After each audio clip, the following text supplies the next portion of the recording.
Hi hello friends, welcome back to nurses profile channel. உலகத்தில் எவ்வளோ பொருட்களுக்கு தட்டுப்பாடு வந்திருக்குது. ஆனால் தட்டுப்பாடு வரும்னு கொஞ்சமும் எதிர்பார்க்காத, அதிகமாக உற்பத்தி செய்து தேக்கி வைக்காத ஒரு பொருள் ஆக்சிஜன். இந்த ஆக்சிஜனுக்காண்டி ஒவ்வொருத்தவங்களும் இன்றைக்கி கஷ்டப்பட்டுட்டு இருக்கோம். ஒவ்வொரு ஹாஸ்பிட்டலோட வாசலில் போய் நிற்கிறோம். நமக்கு ஒரு ஆக்சிஜன் சிலிண்டர் கிடச்சிராதா, ஒரு ஆக்சிஜன் சிலிண்டர் கிடச்சிராதான்னு நிறைய ஆக்சிஜன் ஃபேக்ட்ரிஸில் மக்கள் வரிசையாக காவல் இருக்கிறாங்க ஆக்சிஜன் சிலிண்டருக்காக. இப்படி இவ்வளவு கஷ்டப்பட்டு காவல் இருக்கிற அந்த ஆக்சிஜன் சிலிண்டரோட விலை என்ன இருக்கும் அப்படின்னு நீங்கள் நினைக்கிறீங்க? ஒரு சின்ன ஆக்சிஜன் சிலிண்டரில் ஸ்டோர் பண்ணி வச்சுருக்கிற ஆக்சிஜனோட விலை பார்த்திங்கன்னா வெறும் 100 ரூபாய்க்கு குறைவான ஒரு பொருள் தான்.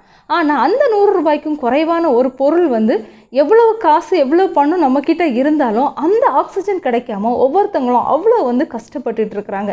ஏன் இந்த சிலிண்டரில் உள்ள ஆக்சிஜனுக்காக இவ்வளவு தேடி தேடி எல்லாரும் ஓடுறாங்க? உலகம் ஃபுல்லாக காற்று இருக்குது, காற்றுல ஃபுல்லாக ஆக்சிஜன் இருக்க தானே செய்யுது. அப்படி அந்த சிலிண்டரில் உள்ள ஆக்சிஜனில் அந்த என்னதான் ஸ்பெஷல் இருக்குது? நார்மலாக உள்ள நம்மளோட அட்மாஸ்பியரிக் ஏரில் நம்ம சுவாசிக்கக்கூடிய ஆக்சிஜனில் என்ன இருக்குது அப்படிங்கிறத நம்ம தெளிவாக பார்க்கலாம். அதுக்கு முன்னாடி நீங்கள் இன்னும் நர்சஸ் ப்ரொஃபைல் அப்படிங்கிற நம்மளோட சேனல் சப்ஸ்கிரைப் பண்ணலன்னா சப்ஸ்கிரைப் பண்ணிக்கோங்க. கூடவே அந்த பெல் ஐக்கானே ஆன் பண்ணி ஆல் அப்படிங்கிற ஆப்ஷனில் வைங்க. ஒரு சாதாரண மனிதனோட நுரையீரல் பார்த்திங்கன்னா நம்மளோட அட்மாஸ்பியரிக் ஏர், அதாவது சாதாரண சூழ்நிலையில் உள்ள காற்றோட ஆக்சிஜனையே உறிஞ்சி தனக்கு தேவையான அளவு ஆக்சிஜனை உள்ளே எடுத்துக்கிற தன்மை உள்ளது. ஆனால் இந்த கொரோனா பெருந்தொற்று இல்லைனா நிமோனியா போன்ற பல வகையான நுரையீரல் தொற்றினால் பாதிக்கக்கூடிய மனிதங்களுக்கு என்னாகும் அப்படின்னு பார்த்திங்கன்னா அவங்களோட நுரையீரல் நம்மளோட சாதாரண காற்றில் உள்ள ஆக்சிஜனை உள்ள உறிஞ்சி எடுக்கிறதுக்குள்ள தன்மையை இழந்துவிடும். ஸோ அதனால் அவங்களுக்கு என்ன பண்ண வேண்டியது இருக்குது அப்படின்னா செயற்கையான ஆக்சிஜன் இல்லைன்னா செயற்கையான முறையில் அவங்களுக்கு ஆக்சிஜன் கொடுக்க வேண்டிய கட்டாயம் ஏற்படுது. இதுக்காக ஹாஸ்பிட்டலில் பயன்படுத்தக்கூடிய ஆக்சிஜன் மெத்தட் தான் இந்த சிலிண்டர் ஆக்சிஜன் மெத்தட் அப்படின்னு சொல்லுவோம். இந்த சிலிண்டர் ஆக்சிஜன் எப்படி தயாரிக்கிறாங்க அப்படிங்கிறத நம்ம பார்க்குறதுக்கு முன்னாடி நார்மலாக நம்ம சுவாசிக்கக்கூடிய அட்மாஸ்பியரிக் ஏரில் என்ன இருக்குது அப்படின்னு பார்த்தோம்னா நிறைய பேர் என்ன நினைக்கிறோம் அப்படின்னா ஃபுல்லாக ஆக்சிஜன் இருக்குதுன்னு. அப்படி இல்லை, ஃபுல்லாக ஆக்சிஜன் கிடையாது.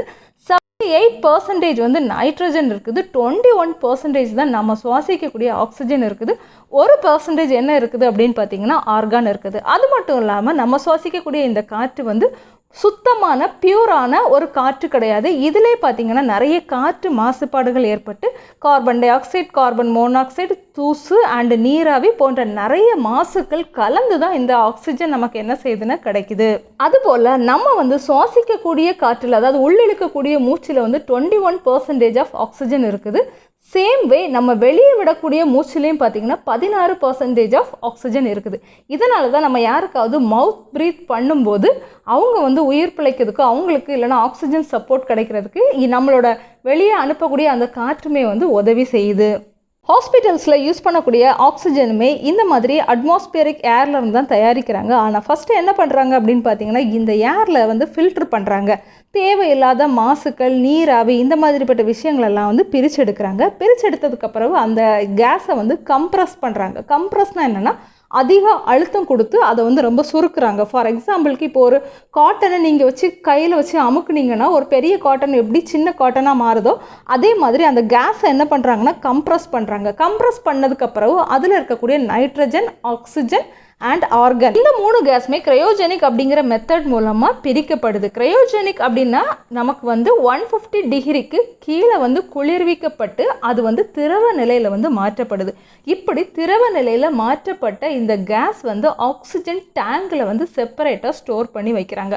நீங்கள் ஜிஹெச்லேயோ இல்லைன்னா பெரிய பெரிய இண்டஸ்ட்ரியிலையோ நீங்கள் பார்த்தீங்கன்னா தெரியும், ஒரு ஒயிட் கலரில் ஒரு பெரிய டேங்க் இருக்கும். இதுதான் ஆக்சிஜன் டேங்க்.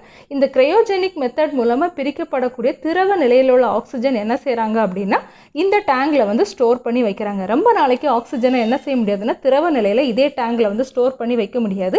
ஏன்னா இது நீராவியாக மாறி போகிறதுக்குள்ள வாய்ப்புகள் ரொம்ப அதிகமாக இருக்குது.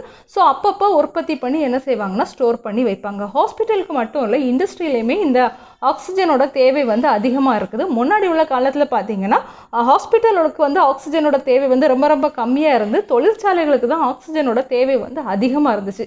இப்போ நம்மளோட இந்தியாவிலே மொத்தமாக தயாரிக்கக்கூடிய ஆக்சிஜன் எல்லாமே ஹாஸ்பிட்டலுக்கு தான் என்ன செய்கிறாங்கன்னா சப்ளை பண்ணுறாங்க. அப்படி இருந்தும் ஆக்சிஜன் பற்றாக்குறை ரொம்ப ரொம்ப அதிகமாக இருக்குது.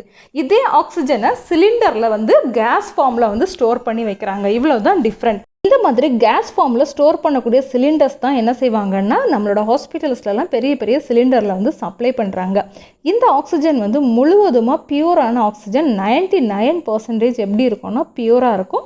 இதனால தான் இதை வந்து நம்மளோட பெருந்தொற்றினால் பாதிக்கப்பட்டவங்களுக்கு என்ன செய்கிறாங்கன்னா செயற்கையாக வந்து ஆக்சிஜன் கொடுக்கும்போது இந்த ஆக்சிஜனை வந்து யூஸ் பண்ணுறாங்க.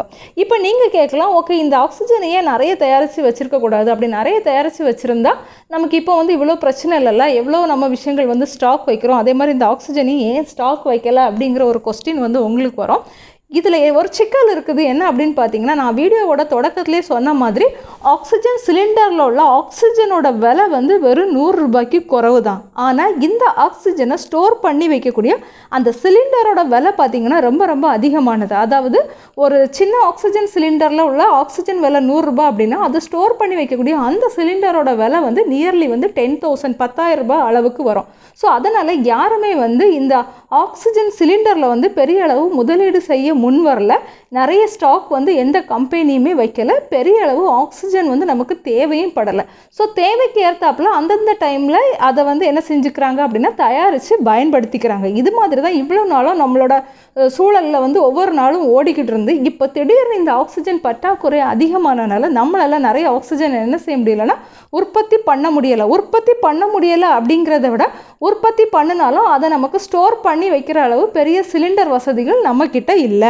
இப்படி தயாரிக்கக்கூடிய இந்த ஆக்சிஜனோட விலையை வந்து யார் நிர்ணயம் செய்கிறா அப்படின்னு பார்த்தீங்கன்னா, இந்த ஆக்சிஜன் சிலிண்டரோட இல்லைன்னா இந்த ஆக்சிஜனோட விலையை வந்து நம்மளோட அரசு மட்டுமே தான் நிர்ணயம் செய்ய முடியுமே தவிர உற்பத்தி செய்யக்கூடிய கம்பெனி கூட இதோட விலையை வந்து நிர்ணயம் செய்ய முடியாது. இந்த ஆக்சிஜன் சிலிண்டரோட ரேட் வந்து ஃபுல் அண்ட் ஃபுல் நம்மளோட கவர்மெண்ட் கண்ட்ரோலில் தான் இருக்குது. அவங்க டிசைட் பண்ணுறது தான் ரேட்டு. இப்படி தான் நம்ம சுவாசிக்கிற சாதாரண அட்மாஸ்பியரிக் ஏர்லேருந்து தான் இந்த ஆக்சிஜனை வந்து தயாரிக்கிறாங்க. இந்த வீடியோவில் நீங்கள் பார்த்த இன்ஃபர்மேஷன் உங்களுக்கு பிடிச்சிருந்து அப்படின்னா வீடியோவை லைக் பண்ணிக்கோங்க அண்ட் மறக்காமல் நம்மளோட சேனலையும் சப்ஸ்கிரைப் பண்ணிக்கோங்க. இன்னொரு இம்பார்ட்டன்ட் டாப்பிக்கோட நம்ம நெக்ஸ்ட் வீடியோவில் மீட் பண்ணலாம். Bye bye, thank you.